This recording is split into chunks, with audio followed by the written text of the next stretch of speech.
फक्त गोरा कुंभार।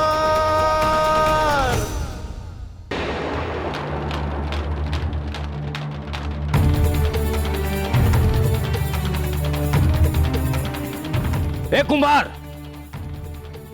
તું આ ગામનો નથી એટલે ચાદર ખસેડવાનો કે ગોરાને શોધવાનો તને કોઈ અધિકાર નથી. પણ પૂજારી બાપા, હું તો ગોરાનો મહેમાન છું અને ગોરા ખોવાયો છે એની જાણ મેં જ તો બધાને કરી છે અને એટલે જ તો તમે અહીં આવ્યા. ચૂપ! કોઈ સામે સવાલો નહીં. આ પ્રશ્ન અમારા ગામનો છે એટલે ચાદર તો હું જ હટાવીશ.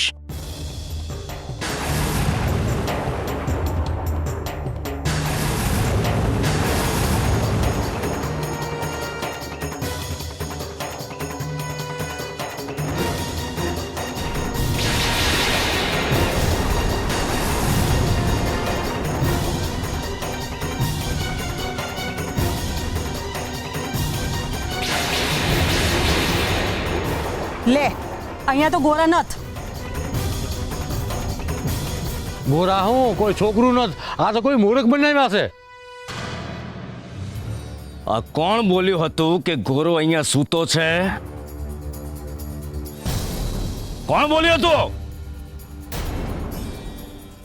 કોણે ગામમાં અફવા ફેલાવી હતી કે ગોરો અહીંયા છે?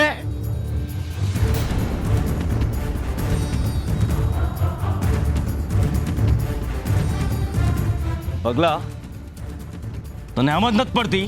તારામાં બુદ્ધિ છે જ નહીં તો પછી એને ચલાવવાની કોશિશ શું કામ કરે છે? શું કામ ને ગામમાં ખોટી અફવા ફેલાવે છે કે ગોરો અહીંયા છે?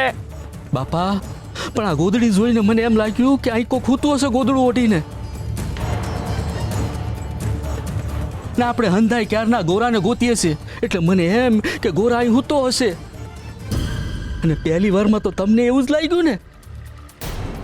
અને આ મહેમાને પણ એમ જ કીધું ને, ગોરા નામ દઈને જ બોલ્યા. આ ગોરાને શોધવો એટલે અમાવસની રાતે ચંદ્રમાને શોધવા જેટલું અઘરું છે. ગોરા ક્યાં છે એ રહસ્ય પરથી પડદો ઉઠાવવો જ પડશે. બોલ ભાઈ, ગોરાને ક્યાં સંતાડ્યો છે? હું તને કહું છું, એ કુંભાર, બોલ, છોકરાને ક્યાં સંતાડ્યો છે? પૂજારી બાપા, હું કામ હંતાડું ગોરાને? હું પણ તો એને જ ગોતવા આવ્યો છું ને. આ જુઓ ને, એટલે જ તો મેં આખા ગામવાળાને ધંધે લગાડ્યા છે. જો મને ખબર હોય કે ગોરા ક્યાં છે તો પછી બધાને હેરાન હું કામ કરું? ચિંતા ના કરો પૂજારી બાપા, ગોરા મળી જાય. ગોરા અમારા ગામનો છોકરો છે, મૂર્ખ, અને અમારું ગામ એને શોધવા માટે સમર્થ છે. એટલે ગોરાને હવે તું નહીં, હું શોધીશ. અમને તારી સહાયતાની કે મદદની કોઈ જરૂર નથી, સમજ્યો? એવું થાય તો બહુ સારું પૂજારી બાપા. તમારે ગોતવા માંડો. તમારે કમર કસી લો ગોરાને ગોતવા હાટું. બાકી તો તમારા ડોળા જેવડા મોટા છે કે તમે ડોળા કાઢશો ને તોય ગોરા મળી જાય. તમારા ડોળાથી તો ભલભલો માણસ આંખમાં આવી જાય તો ગોરા તો મળી જ જાય. શ્રી હરિ નમો નારાયણાય.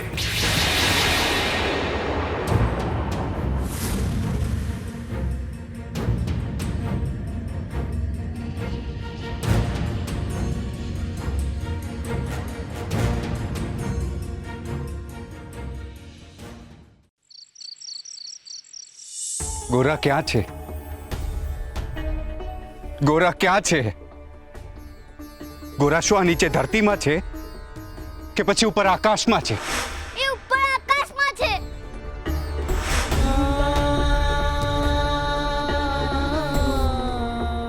ગોરા આ સળગતી મશાલમાં છે કે આ પસાર થતી હવામાં છે? પેલી ભૂરી ભેંસમાં છે, પેલી મસાલમાં છે.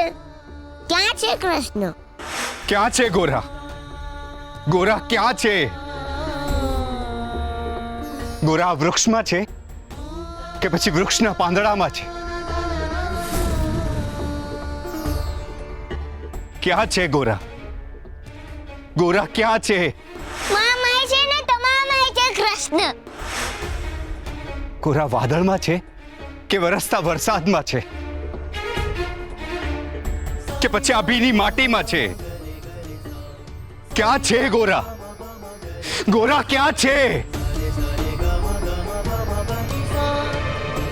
ના, તમે આટલી પીડા ના આપો પોતાની જાતને. ગોરા મળી જશે. રૂકમણી, મારે ગોરાને મળવું છે. એના વગર મને બધું સૂનું સૂનું લાગી રહ્યું છે. મને પોતાના કણકણમાં જોવા માટે ઝંખનાર ગોરાની એક ઝલક જોવા માટે હું તરસી રહ્યો છું.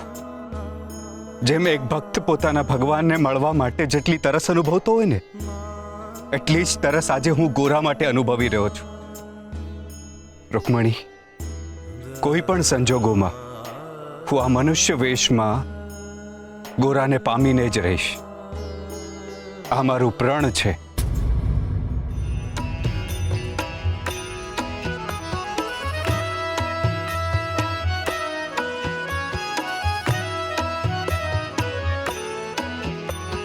સર્વ જગતમાં મુજને વાલો નામ જે મારું ગાય. સર્વ જગતમાં મુજને વાલો નામ જે મારું ગાય. જેના મુખ પર નામ છે મારું, જેના મુખ પર નામ છે મારું, તે મારો થઈ જાય ભક્તની ભક્તિનો સૌથી મોટો છે રસધાર. ભક્તની ભક્તિનો સૌથી મોટો છે રસધાર. ગોરા, એ ગોરા, ગોરા, આયા પૂછી જોઈ. હાલ ગોરા, અરે બહાર તો આવ. આમ જોતો ખરો તને કોણ મળવા આવ્યું છે? અરે ગોરા, આ કઈ વખત છે હંતા કુકડી રમવાનો? એ ગોરા, એ ભાઈ શું બૂમો પાડો છો આયા? આ ગોરા આયા નથી રહેતો. જાઓ એના ઘર સામે જઈને બૂમો પાડો. ઈ તો અમને ખબર જ છે કે આયા નથી રહેતો. આ તો શું છે કે અમને લાગ્યું કે અહીંયા હંતાણો હશે તો બોલાવી લઉં. એ અમારે બહુ મસ્તી કોર છે હો.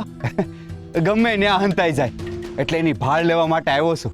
એટલે એટલે તમે મને ચોર સમજી રાખ્યો છે? તે તમારા ગોરાને આયા હંતાડવાનો છું? અટાણે કોકને શાંતિથી હોવા દ્યો. હાલો જાઓ અહીંયાથી. ના ના ભાઈ, તમે ગુસ્સો ન કરશો. હા તો અમે તો ખાલી ચકાસણી કરવા હાટું આવ્યા હતા. હા તો ક્યારના ગોત્યા છીએ એને, પણ ગોરા મળતો જ નથી એટલે થોડી ચિંતા થઈ છે. આ થોડા દી પહેલા આ ગોરા આખા એ ગામમાં કૃષ્ણ કૃષ્ણ બૂમો પાડીને રખડતો હતો, અને આજ તમે ઈના નામની બૂમો પાડો છો. સમજાતું નથી ની તકલીફ શું છે. આ એના ઘરમાં છે ને અંધાએ ઘેલા ભર્યા છે, ઘેલા. હા હાલ બીજે ક્યાંક ગોતી એને. ગોરા, એ ગોરા, ગોરા, એ ગોરા, આયા કોઈ રહે છે? છે કોઈ ઘરમાં? શું કામ છે ગોરા ભગત અહીંયા છે? ભાઈ? અમે તમારું દુઃખ સમજી શકીએ છીએ, પણ આમ કોકના ઘરે જઈને તમે ગોરાને ગોતો એ કઈ સારું નથી લાગતું. ગામવાળાને હેરાનગતિ થાય છે. અટાણે રાતે થઈ ગઈ, નકર અમે મદદ કરત તમારી ગોરાને ગોતવામાં. હાલો હવે તમે હુઈ જાવ ને અમને હુવા દો. માફ કરજો બેન, પણ ગોરાનું મળવું ખૂબ જરૂરી છે એટલે તો અમે આટલી રાતે એને ગોતવા નીકળ્યા છીએ. બાકી તો અમને ખબર પડે કે અટાણે કોઈને હેરાન ન કરે, પણ હું કરું, મુસીબતના માયરા આવ્યા છીએ. અમારે છે ને ગોરાનું ખૂબ જરૂરી કામ છે એટલે તો અમે અત્યારે આટલી રાતે નીકળ્યા છીએ. કેમ એવું તો શું કામ પડ્યું? અટાણે આટલી રાતે એને ગોતવા નીકળ્યા છો? એકાક તમારું લઈને ભાગી તો નથી ગયો ને? હા, લઈને જ ભાગી ગયો. હું લઈને ભાગી ગયો? હૈયું, મારું હૈયું લઈને ભાગી ગયો છે. હવે તમે જ કહો, મારે એને ગોતવો પડે કે નહીં? બેન, આ તમારા વરનું ચસકી ગયું લાગે છે. પહેલા ગોરા કૃષ્ણની વાહે ગાંડો હતો અને હવે તમારો વર ગોરા વાહે. આને કોઈ ખારા વૈદ પાસે લઈ જાઓ. ગોરા, એ ગોરા, ગોરા, માધા કાકા,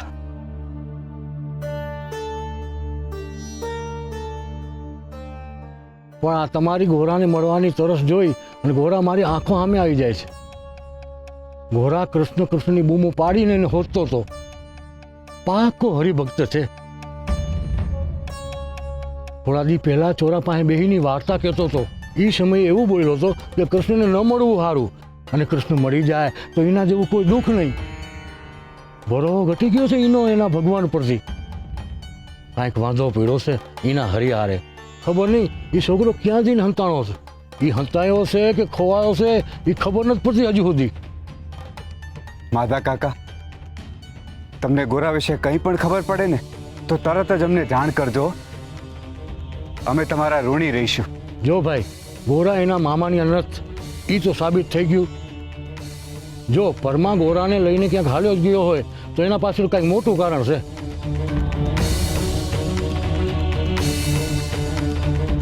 કારણ તો ખબર છે અમને, પણ એ ક્યાં છે એની ખબર નથી પડી હજી.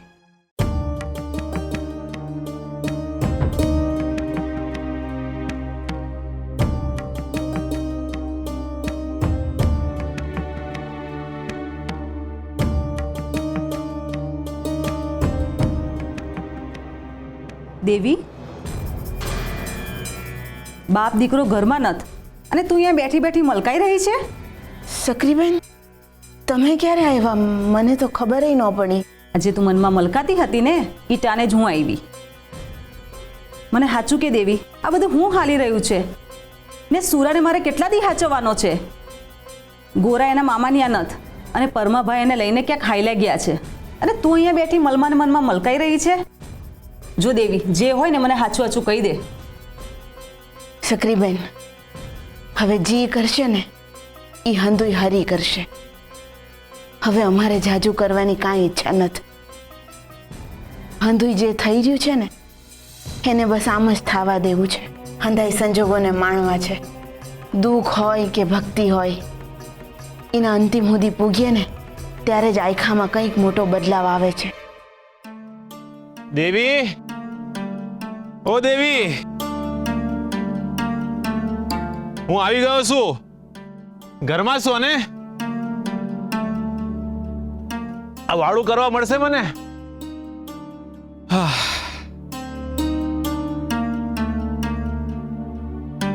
આજે તો ખૂબ થાકી ગયો છું. આ ટાંટિયા દુખે છે હાલી હાલીને.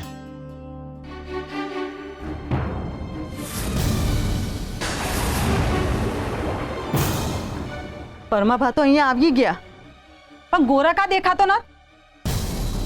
તમે તો ગોરાને હારે લઈ ગયા હતા ને, અને એકલા કા પાછા ફર્યા? ક્યાં મેલીને આવ્યા છો ગોરાને? દેવી, તું પરમાભાઈને પૂછતી કેમ નત કે ગોરા ક્યાં છે? એને પાછો કેમ નત લાવ્યા? સક્રીબેન, હું તમારી આગળ હાથ જોડું છું, પણ અટાણે તમે અહીંથી જાઓ ને એ જ સારું રહેશે. હું તમારી હારે શાંતિથી વાત કરીશ, મળીને હંધુય સમજાવીશ, પણ અટાણે તમે અહીંથી જાઓ. ખબર નહીં હું હંતાડી રહ્યા છે બંને જણા. છોકરો ઘરમાં નત અને તમને કઈ પડી નત?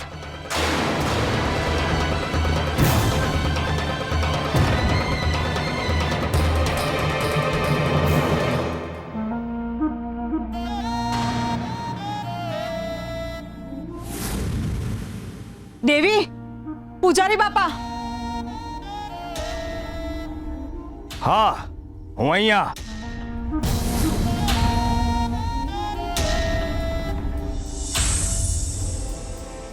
ગામવાળાએ પરમાને પાછો આવતા જોયો, પરંતુ એની સાથે ગોરાને પાછો આવતા નથી જોયો. બોલ પરમા, ગોરા ક્યાં છે? પૂજારી બાપા,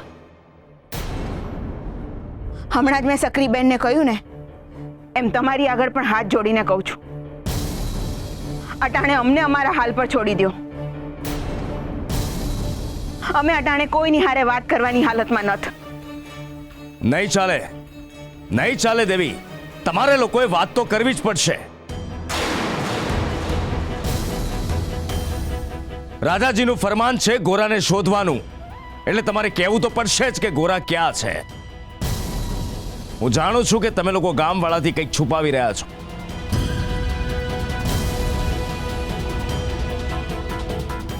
બોલો, શું છુપાઈ રહ્યો છે પરમા? ક્યાંક તમે લોકોએ ભેગા થઈને કંઈક અમંગળ તો નથી કરી નાખ્યું ને?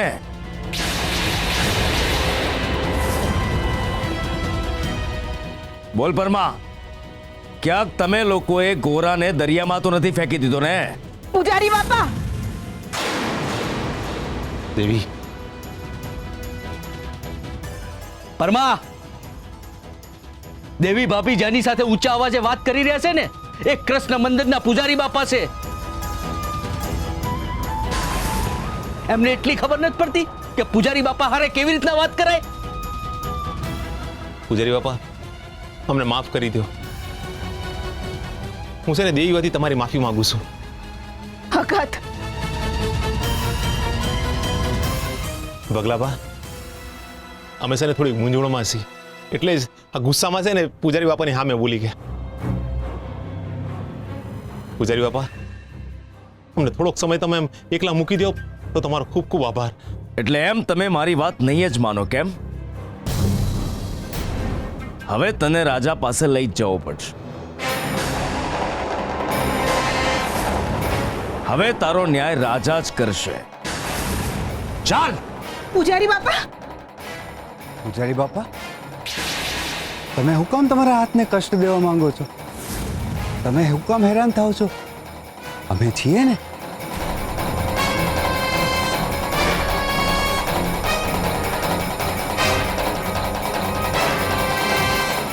તમને તો ખબર જ છે કે ગોરાને ત્યાં હું મહેમાન થયો છું. એટલે જેવી ગોરાની ભાળ મળશે ને એટલે તરત જ હું ગોરા વિશે બધું કહી દઈશ તમને. તમારે નિશ્ચિંત થઈને આરામ કરો. પાછું કાલ સવારે તમારે કૃષ્ણ મંદિર જઈને પૂજા કરવાની છે. ચિંતા ના કરો, આરામથી જાઓ. હું તમને મળવા આવી જઈશ. બસ.